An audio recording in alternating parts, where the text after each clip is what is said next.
You're welcome. Kindly subscribe to YouTube channel and follow on Facebook page at Dr. Zabby's Talk Show.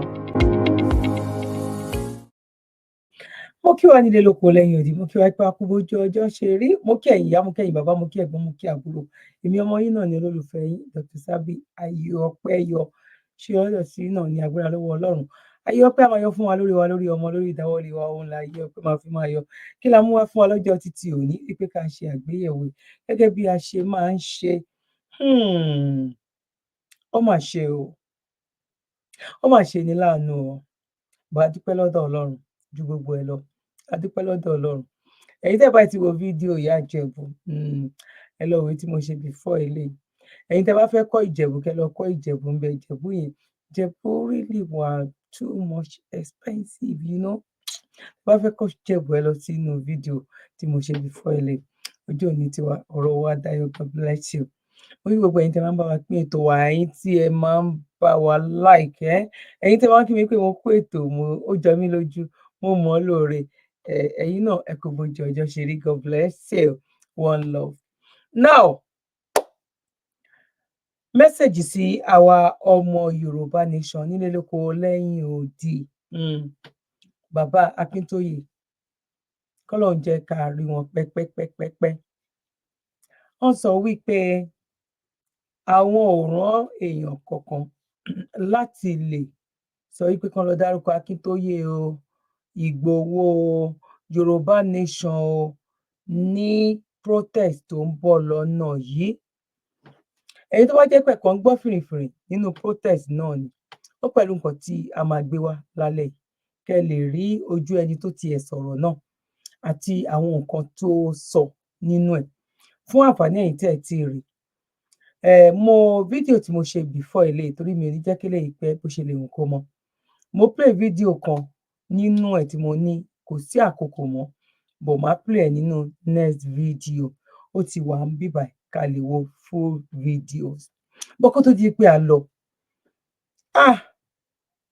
èèyàn máa mọ̀ wípé lótìtọ́ àti òdodo, ó ti dé ojú ẹ̀. Bàbá Awólọ́wọ̀ sọ, oyin tó wá dójú ẹ̀, fún ara yín òun lè máa dìde láti gba ara yín sílẹ̀. Ṣé gbogbo èyí táwa ń ṣe yìí, ìjọ́mọ ènìyàn àti ìṣẹ̀dá tọ́lọ́run dá wa kan òun ni? Kò yé yín sìn, because ewu ń bẹ lóko lóńgẹ́ fúnra rẹ̀ ewu ni. Níbi tí ayélujára tó dé yìí sìn, ìwọ tó bá sọ wípé o fẹ́ bá olóṣèlú jà, ìwọ gan wà, kò sí anywhere tó bá lè wà. Àánú la rí gbà, àánú la sì rí gbà lọ́wọ́lọ́wọ́ títí dọjọ́ èní tẹ́mi wá ṣì ń bẹ, àánú la rí gbà. Mo dẹ̀ mọ̀ pé ayé ọpẹ́ náà lójoojúmọ́ ló yìí máa yọ. Títorí àwa tí a bá wá sọ wípé a gbójú síta, tá à ń sọ báyìí wípé ẹ wò wọ́n, ẹ wò nǹkan tó ń ṣe, ẹ wò nǹkan tó ń ṣe. Ọ̀gá nìyá Múdà, it's not easy, I'm telling you. Now, ká má fa ọ̀rọ̀ yẹn, ká má wá fàgùn wípé ó ti dé ojú ẹ̀. Kó tó rí àwọn obìnrin kan tó wá jáde ṣerú nǹkan báyìí, ìyẹn lè máa fi mọ̀ pé yẹ, because nǹkan tó bá lọ yẹn, wọ́n lọ sí ojú ikú ni. Yes. Ìwọ náà tó bá sọ wípé òun sọ̀rọ̀, òun ṣe gbogbo ẹ̀, tó bá ìwà lábẹ́ òrùlé ibì kan, kò síbi tá ojú Ọlọ́run ò ká. Bẹ́ẹ̀ náà ni gbogbo àwọn olóṣèlú yìí náà nìyẹn.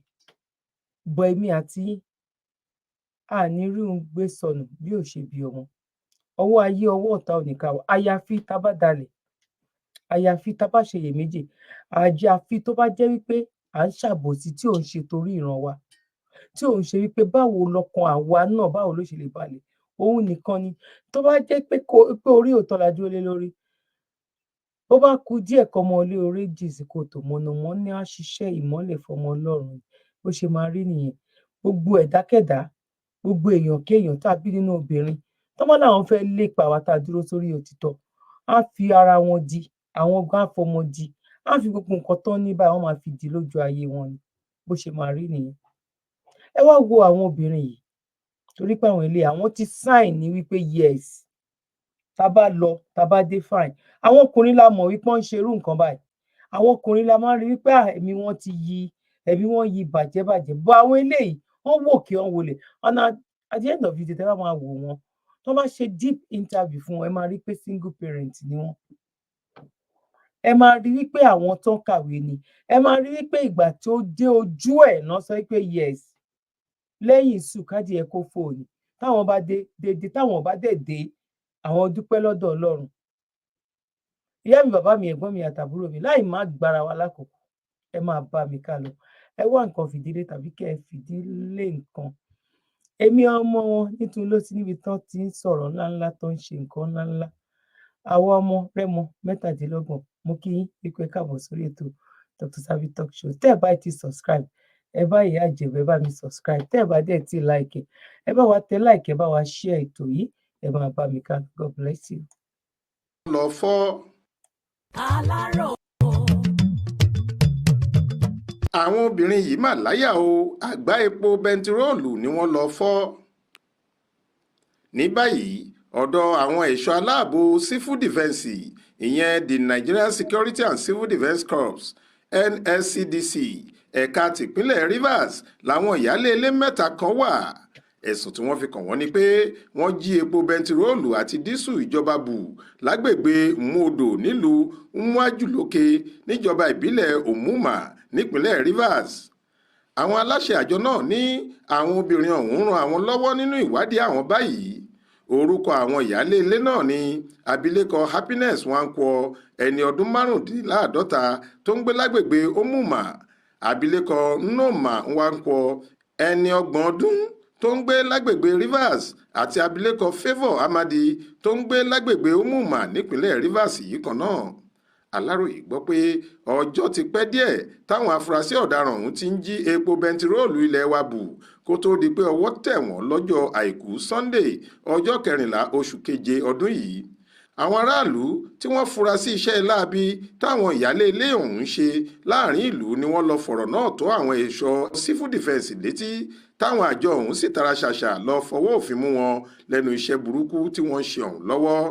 Lára àwọn ẹrù òfin tí wọ́n bá lọ́wọ́ wọn ní báàgì ńláńlá tí wọ́n kó epo bẹntiróòlù sínú rẹ̀ àtàwọn ẹrù òfin míì. Alukoro àjọ náà ọ̀gbẹ́ni Babáwálé Afọlábí tó fìdí ìṣẹ̀lẹ̀ ọ̀hún múlẹ̀ fáwọn oníròyìn lọ́jọ́ àìkú Sunday ọjọ́ 14 oṣù keje ọdún yìí sọ pé ọ̀dọ̀ àwọn làwọn afurasí ọ̀daràn ọ̀hún wà tí wọ́n sì ti jẹ́wọ́ pé lóòótọ́ làwọn máa ń lọ fọ́ ọ̀pá epo bẹntiróòlù lágbègbè náà. Wọ́n ló ti pẹ́ díẹ̀ táwọn ti ń ṣiṣẹ́ burúkú náà kó tó di pé ọwọ́ tẹ̀ wọ́n.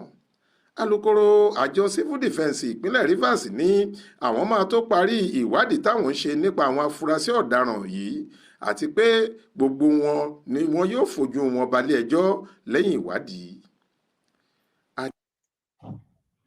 Now ẹ káàbọ̀ sórí ètò lẹ́ẹ̀kan sí. Ẹ wo obìnrin nǹkan tó jẹ́ wípé wọ́n mọ̀ kẹ́ lè mọ̀ wípé ó ti dójú ẹ̀. Irú àwọn obìnrin ọmọ 30 years old wà nínú wọn.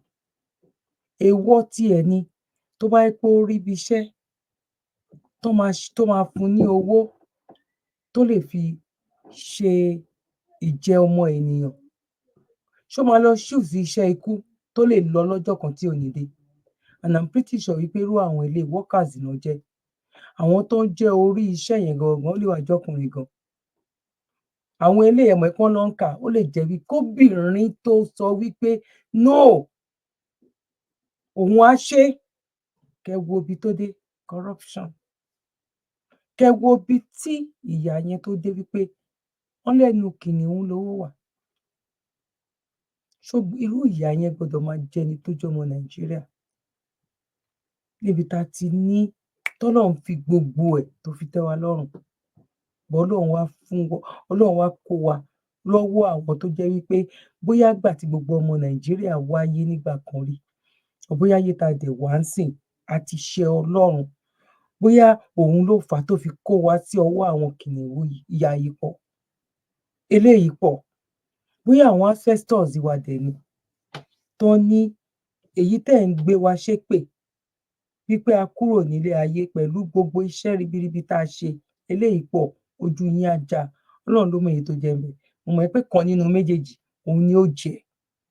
Torí pé tá à ń gbé àwọn ẹni òṣíwájú wa tó jẹ́ pé tí wọ́n bá trace ẹ̀jẹ̀ wọn, ẹ̀jẹ̀ wa wà, ẹ̀jẹ̀ kan náà ni tẹ́jẹ̀ wa ò tán mọ́ Saudi Arabia tó ò tán mọ́ ilẹ̀ Israel látọjọ́ tán ti ń ṣe wọn tí sọ wípé a tán mọ́ wọn. àwọn dúdú ọ̀yìn máa sọ wípé ọ̀nà ibi tẹ́yìn ti wá lélẹ̀, kódà gan ọ̀dọ̀ yín láyé ti bẹ̀rẹ̀. Gbogbo nǹkan tá a rí kà nínú pépà ó yàtọ̀ sí nǹkan tó jẹ́ pé sáyé àwọn tán gbá research tán lè mu omi àti epo papọ̀ wípé ìgbà wo ló débẹ̀, yàtọ̀ sí nǹkan tó jẹ́ pé àwọn kan jókòó láti kọ́. Ṣé rí wípé ìjẹ̀bú-fọ́ kò bọ́ ní èso lọ́kì? Wàá dúpẹ́ lọ́dọ̀ Ọlọ́run wípé àwọn èèyàn náà ti ń jókòó, wọ́n ti ń ronú, wọ́n ti ń yí prayer point, wọ́n ti ń yí padà. A ní kẹ́lẹ́sìn máa ṣẹ̀sìn, bọ̀ èyí tá a múra wa lóko ẹrú ó ti tó gẹ́. Èṣù wọlẹ̀ ní orúkọ Jésù, kéèkì pọ̀ sí ọkọ̀ fífi Èṣù kìnìkan ó ti tó gẹ́. Èṣù lára àwọn baba ńlá wa ló jẹ́, orúkọ èèyàn ló ń jẹ́ bẹ́ẹ̀. Ẹ má jẹ́ kí n wọnú ẹ̀mí lọ. Now àwa náà ti wà nínú gbogbo ibi tí mo sọ yẹn rí nígbà àìmọ̀, ìgbà téèyàn ò tí ì mọ̀ òun ni. Wàá dúpẹ́ lọ́dọ̀ Ọlọ́run.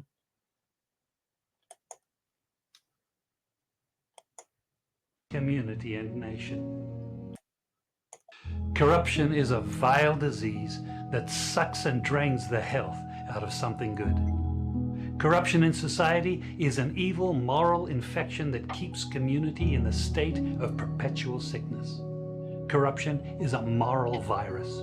It's so potent it leaves its host sick, lethargic, and unable to realize and accomplish all that a well person can. Where corruption thrives, poverty and not prosperity thrives. Wealth is grabbed into the greedy, grubby hands of those who get fat on the toil and labor of good people. Corruption benefits only temporarily those who participate in it. Everyone else is a victim of the theft, the deceit, the dishonesty, and the lies that corruption feeds on. You need to know that a corrupt person is stealing from you. Corruption is filthy work and despicable acts of treachery done under the table and behind closed doors. Corruption is a disgusting shame. Corruption keeps a nation back from true development and from progress. Wise investors steer clear of a corrupt environment. They would rather put their resources into a place where the playing field of opportunity is equal for all and not bent towards feeding the financial lust of corrupt, lying, cheating, thieving politicians and government officials. That is why lè máa rí wípé àwọn company tó mọ̀ wípé corruption ó ti kílẹ̀, ó ti pa, ó ti wọlẹ̀, lè máa rí kán jáde nínú Nàìjíríà nsìn. Ló mọ̀ wípé ó máa jáde. Ẹ gbọ́ statement tó sọ. Now ẹ jẹ́ ká continue. How makes a nation back from true development and from progress? Wise investors steer clear of a corrupt environment.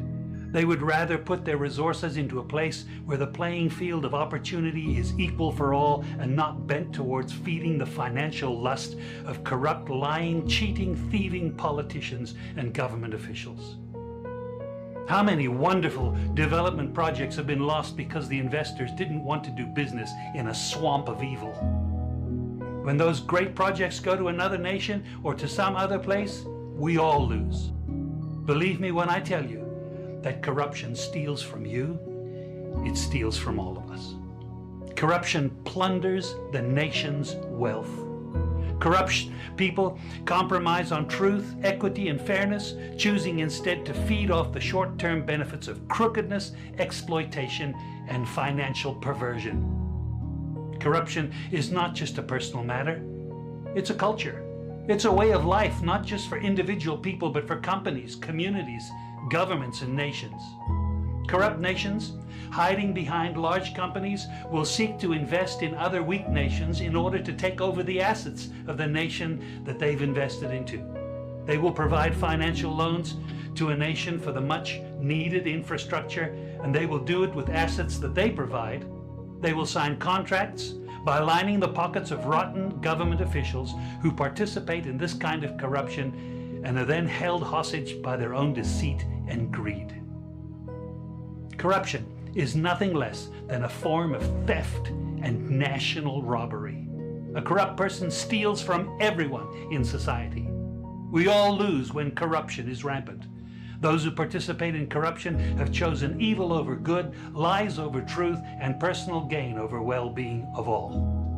To be corrupt means to be rotten. When meat is corrupt, it's rotten and it stinks. Rotten meat can't be eaten. When a person is corrupt, he's rotten and unfit for a place in the community.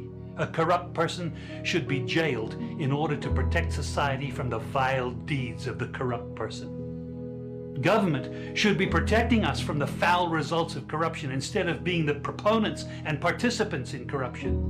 When corruption is systemic, when it's a culture and a way of life, when corruption thrives, it destroys the health of the community and nation. Yeah.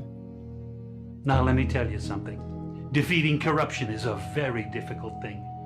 Yeah. The love of money is the root of all evil, the Bible says. Yeah. People who love money will do almost anything to get it. Mm-hmm. Those who choose to stand up against corruption, you need to know that we're going to be involved in a war. We will be threatened, vilified, intimidated, marginalized, and ridiculed.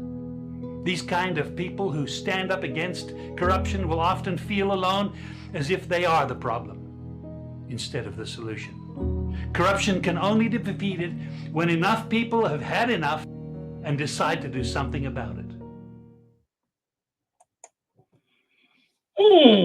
Mo kí wa pé kú bójú ọjọ́ ṣe rí gbogbo nǹkan tó ń sọ yìí. Ó ti wá dàbí cream. Cream. Débi pé especially àwọn Africa tá a lè jí lójúmọ́ kan 80% Africa kò lè jí lójúmọ́ kan kó má lo cream 80% ni mo sọ. Yálà ọkùnrin tàbí obìnrin kẹ́ lè mọ̀ wípé èrò pọ̀.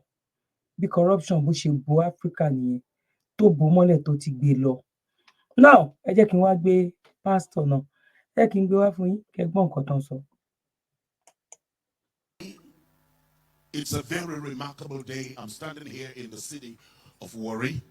A few days ago, I made a broadcast demanding that the president will draw the agreement of the Samoa agreement.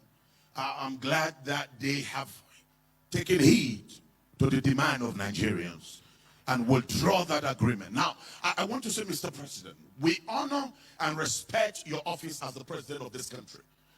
But then we demand from you today, and we as citizens of this country, we want to see the action in the next 1 week. Taking proactive position to end bad governance. You must end it. You must rise to the occasion. That we are tired as citizens of this country watching you, watching the members of your cabinet running down this country. Nigeria is blessed and has more than enough to take care of things. I have traveled by road the past 40 days. Just a few days ago, I came by train from Lokoja right to Warri. And I saw the plight and the state of Nigeria. The Minister of Works is failing the call and the responsibility you have given to him. So what we are demanding in the next coming days, we want to see a proactive action, or else the 1st of August 2024, we, the citizens of Nigeria, will take the street and go on a peaceful protest demanding that the end of bad governance is enforced in Nigeria. You must, and I'm not saying you may, I say you must end bad governance in the presidency.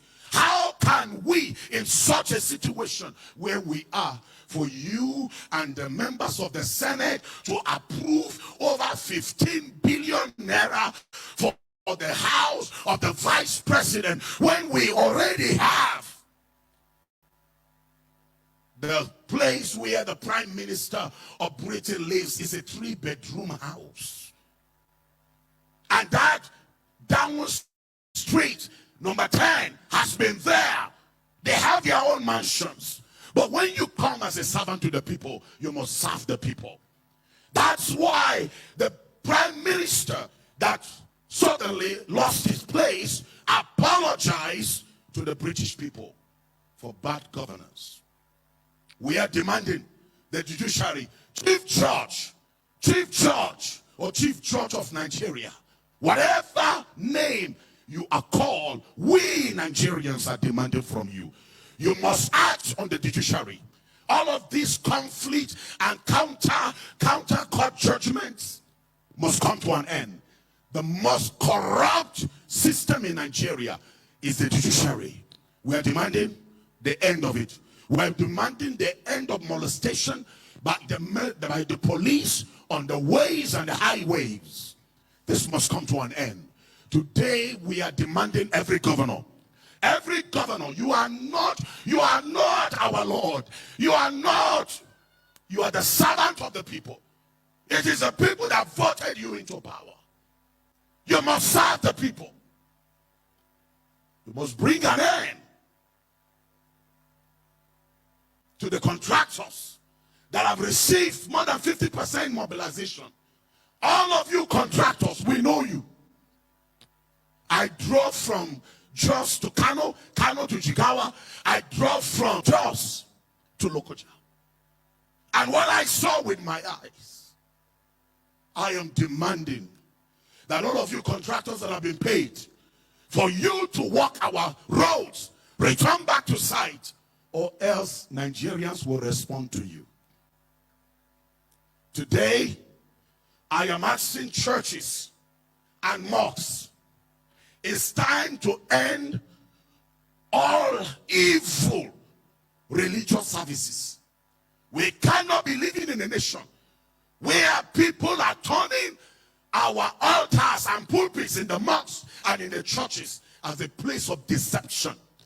We want to say all churches and mosques where people are turning into a commercial center, it must come to an end. It must come to an end. Nigeria must be safe.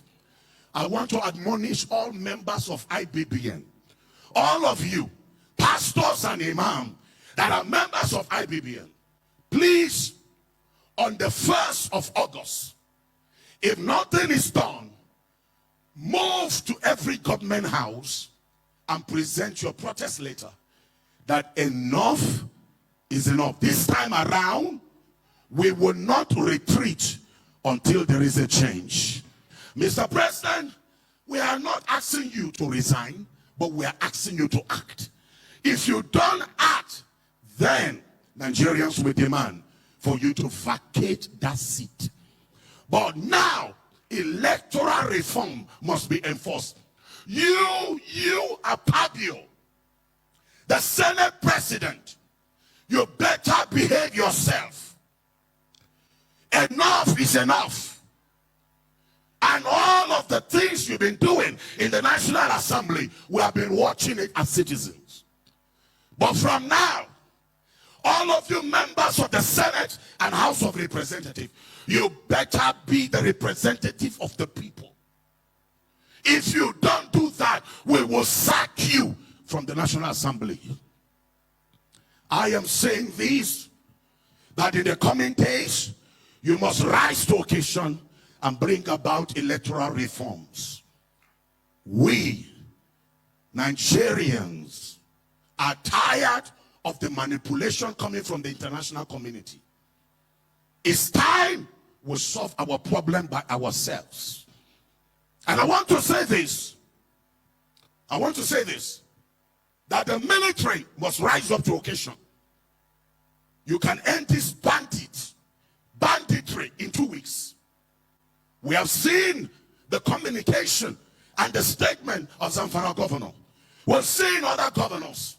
And we realize there are certain men that have vowed that they must not allow peace to reign in Nigeria. You know where the bandits are. You know their location. We are giving you these few days to rise to occasion. And we cannot continue to mobilize money to pay bandits in order to release our people. I recently, a few days ago, I had to raise more than 40 million for the release of a pastor that was arrested and kidnapped by the Boko Haram. But we're saying enough is enough. Enough. You can see my sweat. And I'm saying this, that by the 1st of August, all of you that are in the city of Jos, You are to mobilize yourself to gather at 7 a.m. at the old airport junction for us to take a march to the government house. And all of you across the country, members of IPPN, you must move to the House of Assembly, move to the government house, and present your letter of protest. And we are demanding that Africa must get it right. Nigeria is the leader of Africa, and we must do things right. God bless Nigeria.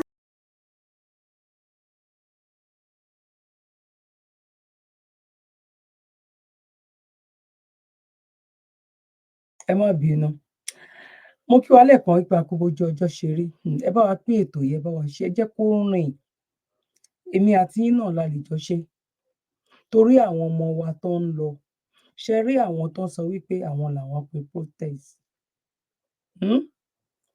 ọmọ Yorùbá nation lè lọ but ẹ má jẹ́ ká lọ pariwo Sunday Igboho ẹ má jẹ́ ká lọ pariwo bàbá Akíntóyè torí pé àmọ́ ibi tó máa já sí kọ́ má fi tiwọn kọ́ má fi kó bá wa wípé àwọn Yorùbá nation ni ẹ jọ̀ọ́ torí Ọlọ́run ẹ bá wa pín fídíò yìí ní kẹ́ ẹ má lọ ẹ̀tọ́ yín ni but ẹ má wọṣọ Yorùbá nation lọ bẹ̀ ẹ má pariwo Yorùbá nation now ẹ má pariwo bàbá Akíntóyè ẹ má pariwo Yorùbá nation ẹ má pariwo Chief Sunday Igboho mẹ́sẹ̀jì ni ẹ má pariwo orúkọ Yorùbá nation kan ló gbé léyìí sílẹ̀ torí tó bá jà wá la gbé sílẹ̀ a máa mọ bọ́n ifẹ́ ṣe kí ni ìgbésẹ̀ tán gbé báwo nǹkan tó bá lè tí nǹkan kan bá ṣẹlẹ̀ ńbẹ̀ àwọn nǹkan wo la lè ṣe gbogbo irú àwọn nǹkan bẹ́ẹ̀ yẹn tí nǹkan kan bá ṣẹlẹ̀ àwọn wo la lè ké sí àwọn wo la lè pè àwọn wo la máa pè bí gbogbo ẹ̀ bó ṣe lọ gbogbo irú àwọn nǹkan bẹ́ẹ̀ yẹn òun làwa máa ń mójútó táwa bá fẹ́ lọ fún rálì títí wa ẹ rí pé mò ń tẹnumọ́ ẹ bá wa pín ètò yìí fún fídíò tí mo sọ pé mo play nínú fídíò àkọ́kọ́ yẹn tá à tí ì play tán ẹ jẹ́ ká tẹ̀síwájú ká wá gbọ́ tán fún àǹfààní àwọn tán báyìí tí ì gbọ́ rárá ṣe ti bá wa pín ṣe ti bá mi láìkẹ́ ẹ̀yin náà fi comment sílẹ̀ ojú wo lẹ fi wò ṣé rọ́ wà nínú nǹkan tí pásítọ̀ yìí ṣé rọ́ wà nínú nǹkan tó ń sọ ẹ máa bá mi ká lọ màá bẹ̀rẹ̀ níbi tí mo play ẹ̀ dé ní the other video yẹn màá gbé láti bẹ̀. Community to come to our aid. We're here to ask the government of Nigeria to do the needful thing to stop these killings. We're here to ask His Excellency the Governor of Kaduna State to put aside every form of affiliations and rise to the occasions to ensure that these killings come to an end in southern Kaduna. This security in southern Kaduna should be withdrawn with immediate effect, especially the army. They should please be withdrawn because we cannot have army on ground under a rigidly imposed curfew and then our people being killed on daily basis. That is not accepted. It is never accepted and will not take it. The army should please be withdrawn. Please and please. That is prayer number one. Because we believe that this curfew is meant to give to pave a way for these herders coming to kill us. I mean, it's uncalled for. Between our Masara and Kun Masara and where these military are, it's less than 2 minutes. And then how did these invaders came past all these checkpoints, past military, and then kill people for more than 4 hours without any intervention? That is uncalled for. So the prayer number one is this: the military should be withdrawn. Prayer number two is this: although it is Southern Canada today, it can be somewhere tomorrow. The South should come collectively and say no to this genocide going on in Southern Kaduna. It is Southern Canada today. Tomorrow it might be South. It might be Southern Nigeria. So please, we are calling on Nigerians, irrespective of tribe, religion, or whatever, to come together. Let's fight this menace. It is actually out of hand. It is actually out of hand. Totally. We are calling on the international community to please, as a matter of urgency, intervene in Southern Kaduna issue. There has never been issue from the state government. Even after 33 people were killed the day before yesterday, there has never been issued by the federal government. That is uncalled for. The responsibility of every government is to protect lives and properties. That is the primary responsibility of every government. Protection of life and property. Now, in the event that government cannot protect us, we have no option to defend ourselves. And we can only do that when this army are being withdrawn. Tẹ̀rí wípé ó sú everybody wọ̀ kò ń ṣe àwa Yorùbá nìkan. Now ẹ jẹ́ ká tẹ̀síwájú, mi ò fẹ́ gbà wá lákòókò. Ká tó tẹ̀síwájú, ẹ jẹ́ ká sáré lọ sí ìpolówó. Látijọ́ aláyé ti dáyé lọ́kọ tí ń solówó orí aya tájọṣepọ̀ wọn sì jẹ́ gbádùn òun fa ìfẹ́. Tírí ìgbádùn lọ́kọláya bá ti ń bọ́ ságídé kásáyàn ò fàǹfẹ́ láàrin wọn dò ní yọ̀bẹ̀kẹ́. Tọkọ ò lè gòkè lọ́wọ́ déré, tọkọ wa ń ṣe súkẹ́súkẹ́ lórí aya. Orísun ló yẹ ká padà sí, ká tọ́jú ara wa pẹ̀lú S2 Aba Bitters. Sátẹ̀kan lẹ̀ gbọ̀ngbọ̀ngbọ̀n, ká kó lẹ́gbẹ́ àwọn tí ń bẹ̀bẹ̀ fàyà lórí ibùsùn. S2 Aba Bitters 100% Aba tí ò lọ́tí kankan nínú pẹ̀lú oúnjẹ NAFDAC. S2 Aba Bitters ilé-iṣẹ́ S2 Ultimate Holistic Spiritual Aba Remedy International Limited ló ṣe 002 Park Street First Avance Junction Ọ̀lẹ́yọ̀ Ìbàdàn Ọ̀yọ́ State. Ó wà lọ́pọ̀ yanturu ní 1825 Olúyọ̀lé Shopping Complex New Garage Ìbàdàn. Ẹ ti lè rí rà ní Lasorat Royal Plaza Asunlẹ̀ Junction off Akala Express Ìbàdàn Ọ̀yọ́ State. Fún ẹ̀kúnrẹ́rẹ́ àlàyé síwájú sí tàbí tẹ́yìn gan bá fẹ́ jẹ́ alágbàtà fún wa, ẹ pè tàbí ká WhatsApp wa lórí +234 704 079 0153 tàbí ká kàn sí +234 806 400 0204. Bákan náà ni ẹ lè kàn sí abroad line wa lórí +353 894 982 845. Ẹ mọ́ gbàgbé wípé ìlera lóògùn ọrọ̀, tó fi já sí wípé ẹ ti lè kàn sí ilé-iṣẹ́ S2 Aba Mixture fún ìtọ́jú àwọn àìsàn míì lóníran bíi ìfúnpá gíga, diabetes, low sperm count, ìdákọ́lẹ̀, arthritis, bone fat, blood cleansing, rheumatism, infertility àti èyíkéyìí àìsàn tó bá ń bá yín fúnra nínú ara. S2 Aba Bitters ó dára fún ìgbádùn ọkùnrin àtobìnrin. Mo kí wa káàbọ̀ sórí ètò lẹ́ẹ̀kan sí. Ẹ jẹ́ kí n gbé nọ́mbà wọn síbẹ̀ fún àwọn tí wọn ò bá lè tètè grab ẹ̀. Ẹ mú báírò àti pẹ́ẹ̀nì. Ara ń ro mí, ara ń dùn mí, ẹsẹ̀ ń wọ́ mi, ẹ̀yìn ń dùn mí. Ikùn mi ga ni gbogbo ẹ̀ pátápátá. Ẹ pè wọ́n, ewé àtegbò òun ló lè ṣe. Now láì má gbára wa lákòókò.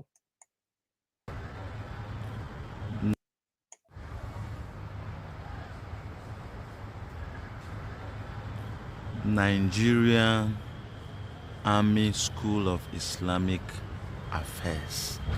What's happening here? What's going on? Can somebody explain to me? I don't get it. What's going on within the Nigerian Army? I am seeing something like this. Is this country a movie or what? Please, Nigerians, I honestly need an explanation to this. I don't want to say I'm confused because I can never be confused. I really need an explanation to this. Yeah. Àwọn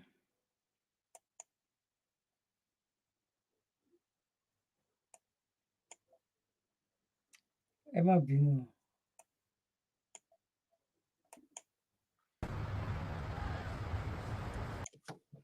Ṣé rí pé nínú owó tí ò sí, nínú ebi tó ń pa àwọn èèyàn, owó tán tún gbà, àwọn fi lọ ń train àwọn Boko Haram. Kò yé yín sìn, àwọn tún fi owó tán gbà, àwọn fi lọ ń train Boko Haram. Ṣé rí wípé àjọ ń ṣe ọmọ ìlú kan náà?